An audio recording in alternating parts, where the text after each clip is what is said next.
Oke, Assalamualaikum warahmatullahi wabarakatuh. Balik lagi di channel YouTube-nya Indexstat dan kali ini kita ada di segmen Trendpoll, trending politik bareng Bang Niko Amrullah. Gimana Bang, sehat? Sehat, alhamdulillah. Iya, mantap. Selamat Pul dengan channel barunya. Iya, kan ini Indexstat. Oke. Jadi minggu ini setelah kemarin kita bahas di minggu kemarin tuh trending politik, salah satu yang kita bahas adalah tentang Undang-Undang ITE, dan kali ini selama satu minggu kemarin kita tentu menyaksikan langsung gitu ya bagaimana trending di bagian politik atau di bidang politik yang menjadot perhatian banyak masyarakat. Dan kali ini gue bareng Bang Niko akan bahas isu yang kemudian jadi perhatian publik itu, yaitu tentang undang-undang yang berkaitan dengan minuman keras ya Bang ya. Saking kerasnya kayaknya makin rame terus nih. Tapi akhirnya ada keputusan yang menurut gua cukup apa ya, cukup menarik gitu, karena akhirnya ditarik kembali gitu kan, dicabut itu. Nah sebelum Menariknya gimana Pul menurut lo? Nah kalau menurut gua kan ya ini sebenarnya kan ada korelasinya dengan Undang-Undang Cipta Kerja gitu, kalau misalkan kita mau lihat. Oke. Dan menariknya pernyataan Pak Jokowi adalah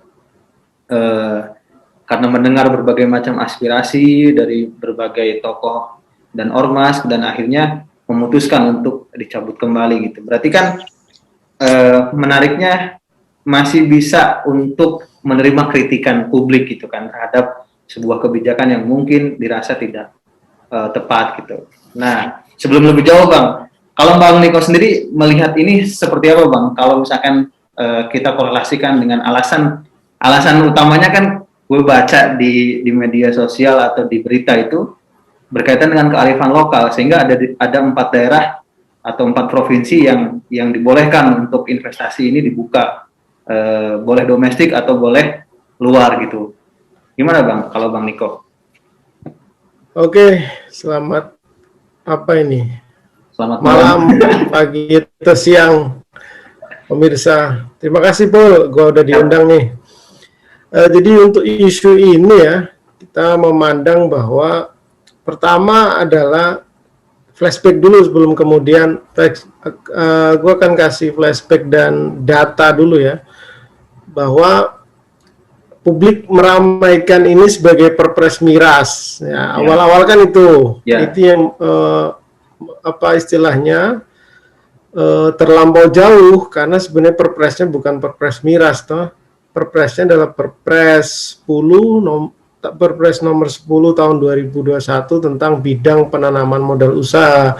Salah satu di lampirannya, ada 3 lampiran yang tebal-tebal itu bidang usahanya. Di poin 31 hingga 33 adalah minuman alkohol, minuman anggur dan sejenisnya, tentu seperti itu.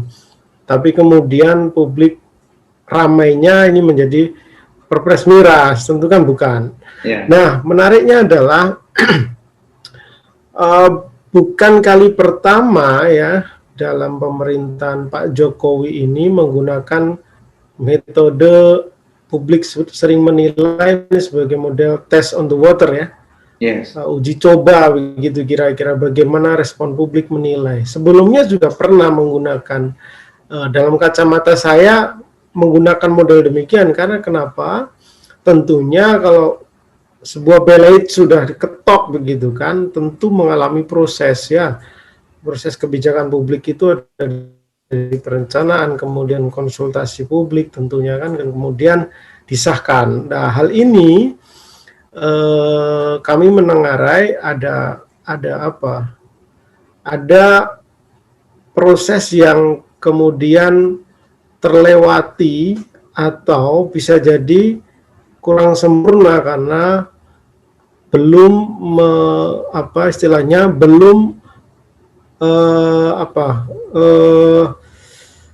mencakup elemen-elemen masyarakat yang tentu isunya sangat sensitif ya, karena miras ataupun alkohol, minuman alkohol ini sangat sensitif. Kemudian kalau konteksnya di Indonesia ya, karena ada beberapa hal. Pertama, bahwa eh, kita secara nasional itu kan berlandaskan pada Pancasila tentu, dan sila pertama adalah ketuhanan. Dan hal-hal ini yang kemudian menjadi sensitif karena bagi umat muslim tentunya minuman beralkohol ini tentu dalam kategori haram kan gitu.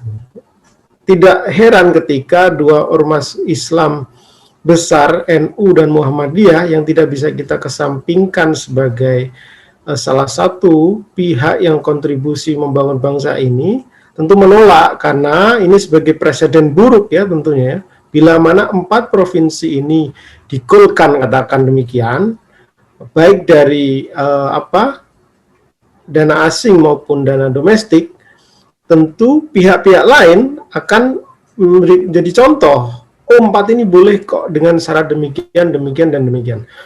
Nah, itu hari ini yang terjadi demikian ya, publik menolaknya. Tapi sekali lagi kecerdikan Presiden Jokowi tentu ya, sebelum kemudian NU dan Muhammadiyah melakukan konferensi pers di siang kalau tidak salah ya, Presiden langsung konferensi pers melalui YouTube-nya Set Press menyatakan bahwa lampiran ini dicabut. Nah, inilah kecerdikan Pak Presiden tentu yang melihat timing dalam analisis kebijakan publik. Tentu ini istilahnya waktu yang tepat itu adalah sangat-sangat signifikan pengaruhi keberhasilan kebijakan publik. Itu pertama ya. Kemudian yang kedua, bahwa pertanyaan kemudian adalah setelah dicabut terus bagaimana? Lantas bagaimana? Kan demikian.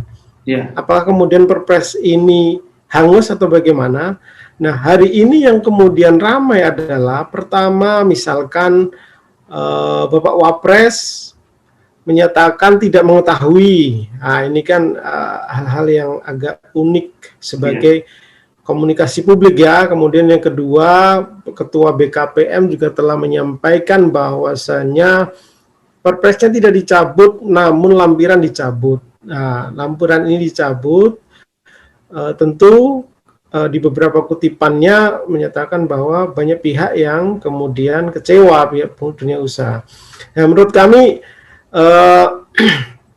ada beberapa hal ya. Pertama, bahwasanya mengapresiasi langkah Presiden Jokowi karena tentu atas bagaimana model apapun itu disebut test on the water atau apapun, tapi tentunya Presiden Jokowi mengambil langkah yang cerdik menurut pengamatan kami, bahwasanya Presiden tidak mengesampingkan adanya elemen-elemen masyarakat tentunya yang kemudian itu menjadi nilai-nilai kebangsaan kita, adalah elemen-elemen ormas, MUI, kemudian NU dan Muhammadiyah yang kemudian mendesak bahwa Perpresnya dicabut, dan Presiden telah memenuhi itu. Yang kedua, bahwasanya jika kita lihat alasan kearifan lokal yang kemudian menjadi dasar itu untuk industrialisasi, itu bagi kami keliru. Yang menurut saya itu keliru. Kearifan lokal itu tidak untuk dikapitalisasi. Ya, jadi konteks hal ini kan untuk membuka industri, bahwa benar di 4 lokasi ini tentu ya, saya ralat, belum tentu tepat bahwa di 4 lokasi ini kemudian welcome ya. Contoh, misalkan ada penolakan juga di Papua karena bertentangan dengan perda khusus tentu ya. Berbeda juga di NTT misalkan, itu memang iya penghasil ya, ada Sofia di sana.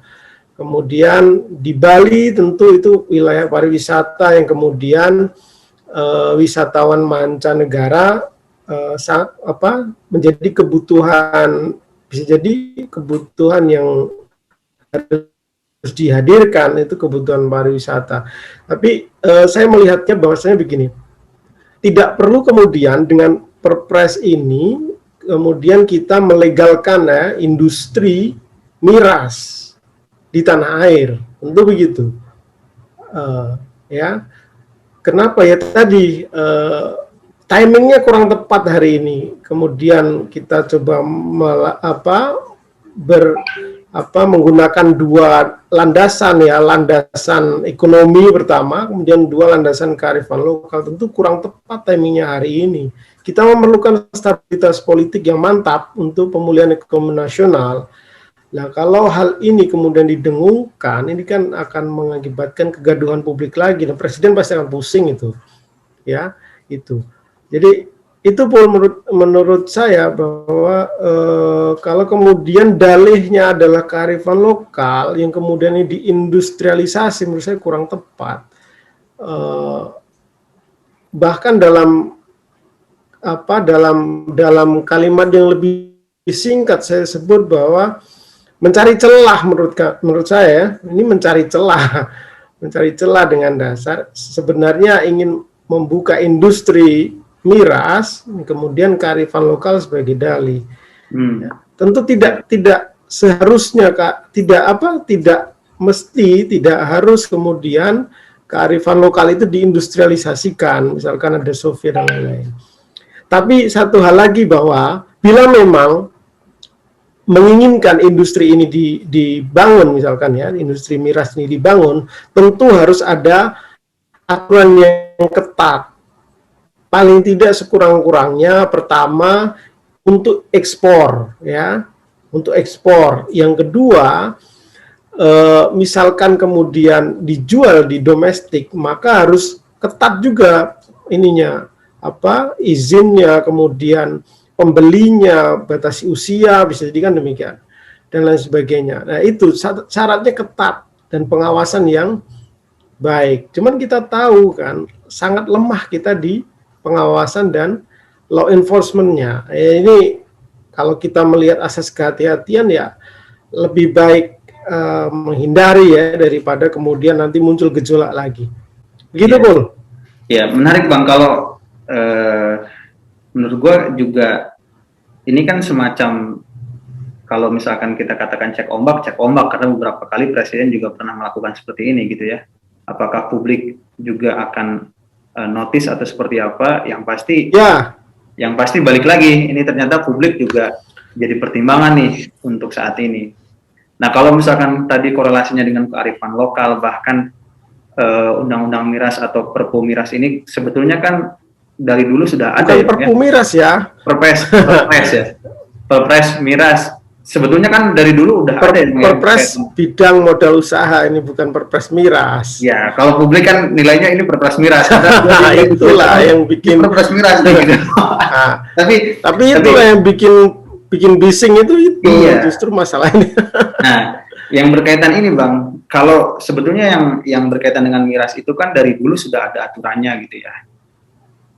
Sudah dari dulu tuh udah ada aturannya. Walaupun dalam konteks, gue sepakat kalau tadi disebutkan dalam konteks pengawasan dan penegakan hukumnya kita masih kurang nih gitu ya. Nah, kalau misalkan kita tarik pada konteks yang lebih jauh, sebetulnya kan ini ada kaitannya dengan undang-undang yang menaunginya gitu ya, ada Cipta Kerja gitu. Nah, apakah kemudian pada saat undang-undang itu disampaikan ke publik, ada penolakan cukup luar biasa dari publik, tetapi melenggang begitu saja gitu. Tapi ketika hal ini ada, kemudian publik merespon, akhirnya Pak Jokowi kembali mencabut gitu. Nah, sebetulnya yang menjadi diferensiasi ketika kita bicara tentang isi dari konteks yang disampaikan oleh pemerintah, apa Bang menurut Bang Niko, pengamatan yang menjadi diferensiasi? Begini, perbedaan antara ini kan soal pertanyaannya adalah kenapa yang urusan miras ini cepat dicabut gitu kan, sementara Cipta Kerja ini enggak. Saya melihat begini, untuk Undang-Undang Cipta Kerja, ketika kita coba telaah dengan baik dari pro maupun kontra ya, terlepas dari pro ataupun kontra, tapi saya menilai bahwa di Undang-Undang Cipta Kerja ini membuat sebuah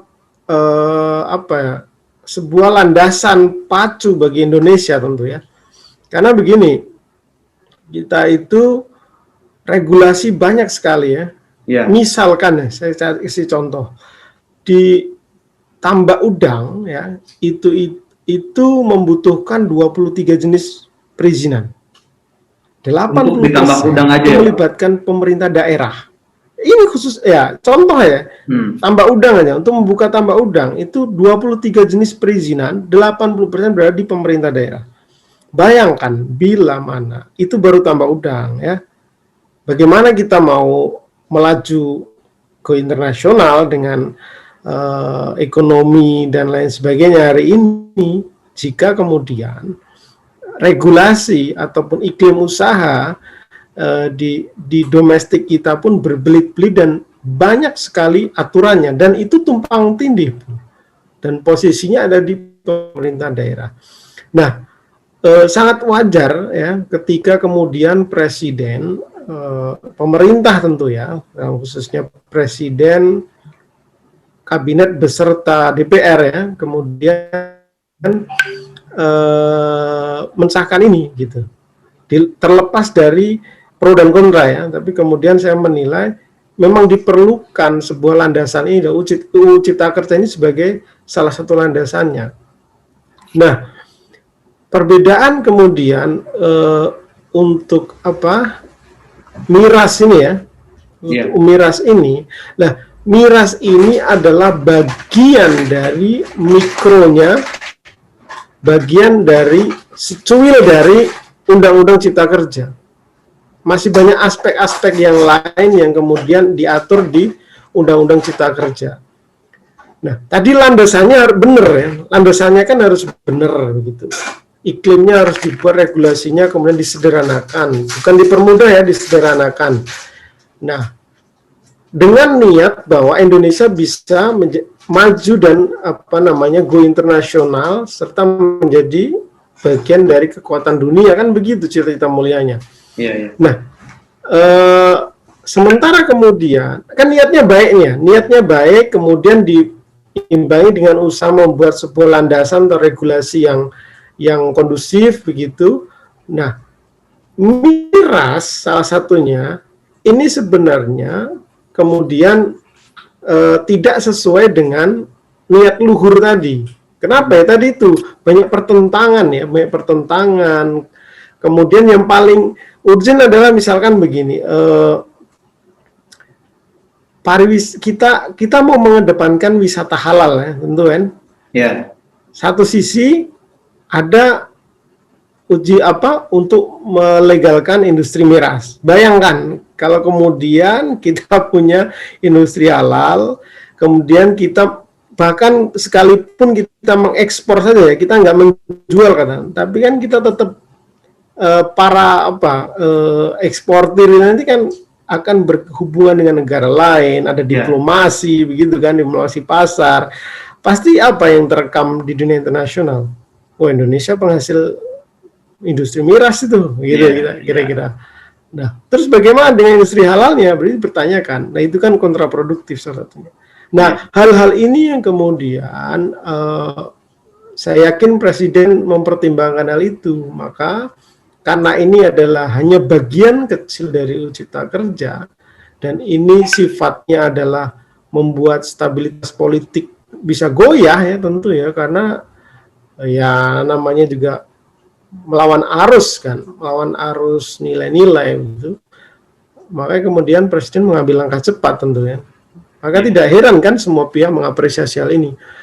Terkecuali kemudian yang memberikan analisis bahwa ini test the water, itu bisa juga itu lazim saja. Tapi ya itu menurut saya jangan sering-sering juga test the water. Iya. Oke. Karena publik akan menangkap itu kan, polanya akan terlihat, dan kalau keseringan juga akan dinilai kurang baik, tentu kan demikian. Nah, itu berdiferensiasi menurutku. Kalau misalkan beralih pada penilaian publik, Bang, kalau menurut gua kan ini publik juga akhirnya menilai sebagai bentuk, wah ini kayaknya baru uji coba nih, apakah ada yang jauh lebih besar lagi yang akan disampaikan oleh pemerintah misalkan. Tapi di sisi lain, gue melihat bahwa ini sebagai bentuk yang cukup positif. Benar, ada banyak tanggapan positif terhadap sikap Pak Jokowi yang kemudian mencabut mencabut izin ini, bahwa Presiden cukup peka dan masih dianggap menerima kritik. Bahkan Pak Mahfud MD juga menyampaikan pemerintah tidak anti terhadap kritik. Nah, di sisi lain tadi kontraproduktifnya adalah dengan beberapa hal yang dibenturkan dengan kearifan lokal. Mas gua kearifan lokal itu tadi kita bahas bahwa 4 daerah ini pun tokoh-tokohnya juga banyak yang menolak gitu kan.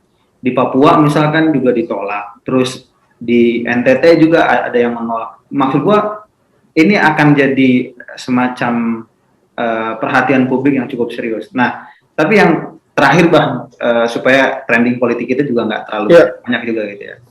Terakhir, lu melihat ini nggak sih Bang, perhatian presiden atau perhatian pemerintah terhadap masukan publik itu sejauh mana dalam implementasi mengelola negara Bang? Karena balik lagi ya, dalam konteks cipta kerja atau dalam konteks kemarin yang berkaitan dengan Omnibus Law misalkan, itu publik juga banyak mengkritik, tapi tetap aja disampaikan, walaupun gue sepakat ini sebagai landasan untuk mensederhanakan aturan-aturan yang sangat banyak itu gitu. Nah itu pemerintah itu melihat publik ini seperti apa gitu dalam penyelenggaraan kenegaraan gitu.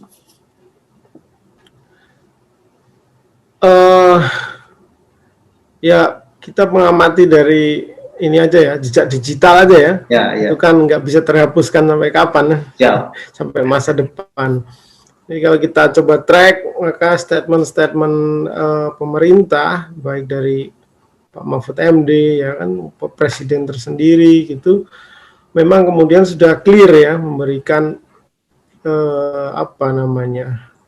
memberikan harapan kepada publik bahwa pemerintah nggak anti kritik loh kan begitu. Lah hari ini yang kasus cabut miras ini sebagai contoh ya, sebagai contoh dan presiden baik tentu ya bagi pada publik.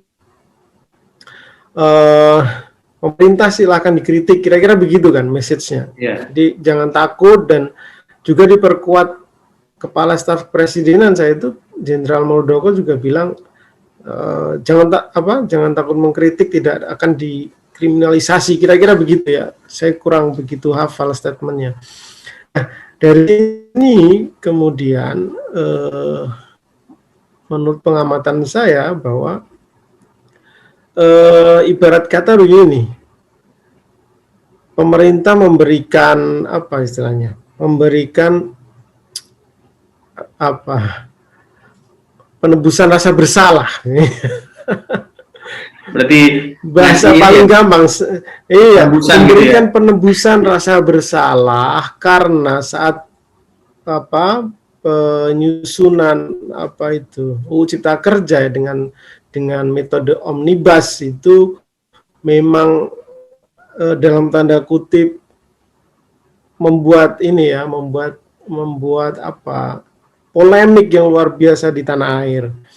Dan tentu kita bisa tahu bahwa pemerintah hari ini didukung oleh berapa itu? Yang lebih ya, minus PKS dan Demokrat tentu kan yang kemudian oposisi. Jadi kekuatan politik pemerintah hari ini bisa jadi kita sebut yang paling kuat tentu kan. Powerful sekali gitu kan. Powerful sekali, iya, kita bisa bilang, dan kita tidak memunafiki bahwa memang powerful sekali pemerintah hari ini, dukungan politiknya tentu ya. Dan karena pemerintah melihat UU Cipta Kerja sebagai landasan yang harus dibangun tadi, dan karena menghadapi polemik yang luar biasa, tapi tetap kencang dengan dukungan politiknya, ya hari ini kira-kira pemerintah mau memberikan penebusan dosa, kira-kira begitu kepada publik.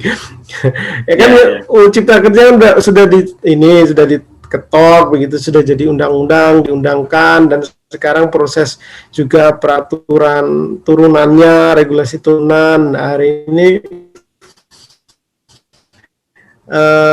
tentu juga selain penembusan dosa, sebagainya